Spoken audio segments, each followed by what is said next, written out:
Hey, friends, welcome back to another intuitive message for you and the collective.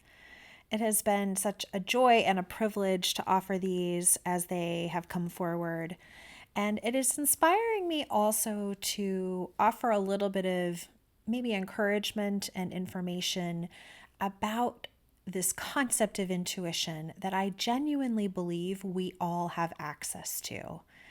I think for a long time, we have been taught to look outside of ourselves for inspiration, for guidance, for answers, for clarity, for the breadcrumbs that are going to lead us to wherever the destination may be.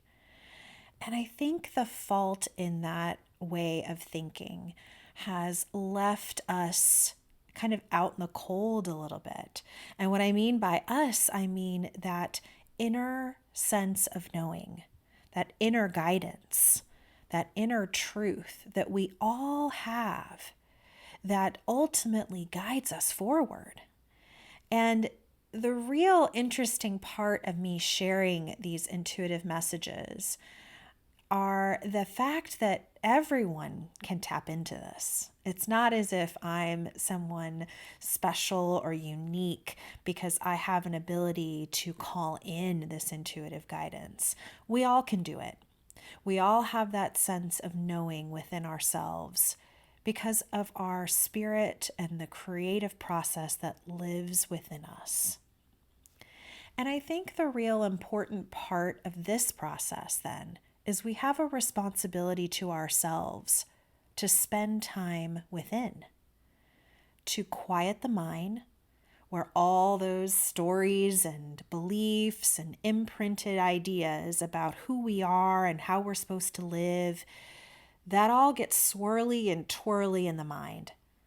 And the real process then is to quiet that space so that we can then tune inward into the heart space, the space that is purely guided by love and light.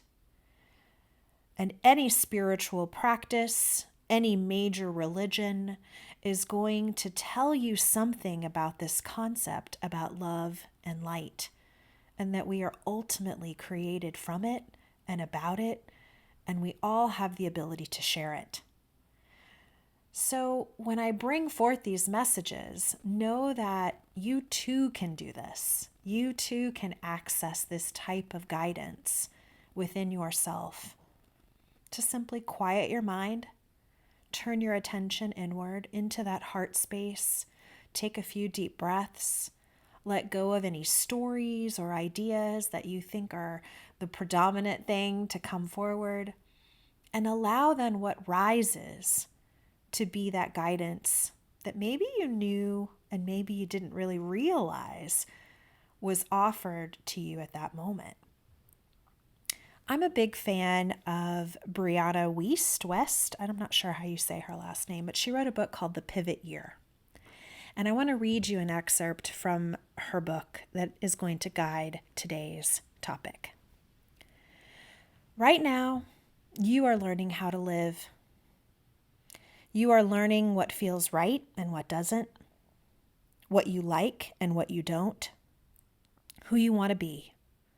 You are learning how to become yourself, how to make it through your days without letting your spirit wear down. Right now, you are learning how to be, how to exist in the quiet, in the questions, in the faith of everything that has not yet come, but surely one day will arrive.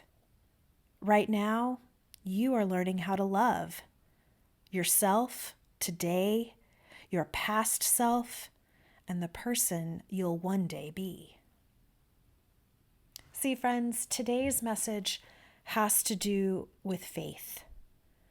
And I don't mean this in the way that we might associate it with a religious tradition or a practice, but I mean faith in that inner knowing and deep trust that who we are is worthy and right, and what we are here to do on this planet is good and full.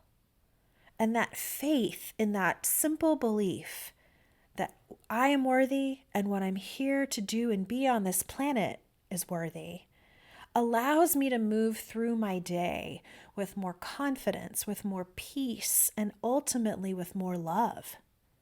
That faith that I have been created in the goodness and the likeness of that love and the light. And I can freely share that anytime I want. And I can also easily turn that light and love back into myself when I need it the most, when I need to hold myself through difficult challenges or things that really push me forward or maybe compromise me in some way. That ultimately faith is there to show me that who I am and what I offer are good. And the belief that many of us grew up that didn't have that we were unworthy, we were not good enough. We had to prove ourselves to be desirable for love or support or acceptance. None of those things are actually true because our worthiness is inherent. We were born on this planet with goodness and worth. And so part of faith is to tap back into that and to recognize the value of that we each hold and contain. But we also have the ability to see in other people that in spite of behavior or choices or things that we can see in the world that might question our ability to love, that we too have to have faith that within each person there's the capacity for that love and light. So friends, may this guide you forward as you go through your week, and hopefully you too will find faith to be a guidepost for you. Until next time.